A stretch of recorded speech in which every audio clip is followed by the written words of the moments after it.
प्रभु महान नामर धन्यवाद हो। दिन प्रतिदिन वाक्य शुणुथिबा प्रभुंकर प्रिय लोक मानू प्रभु जीशु ख्रीष्टक बहुमूल्य नाम नमस्कार।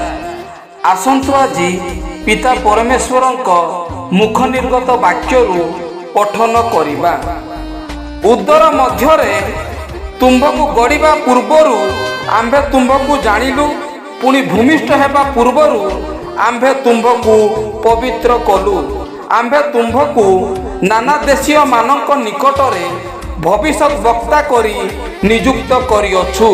जिरिमिय 1 पर्वर 5 पद वाक्य बुझिया पाई ओ निजस्व करिबा पाई प्रत्येकंकु प्रभु साहाय्य करंतु। एही वाक्य द्वारा आपण मानंकु आपण मानंक सह परिवार को प्रभु बाहुल्य रूपे आशीर्वाद करंतु। धन्यवाद। आमेन।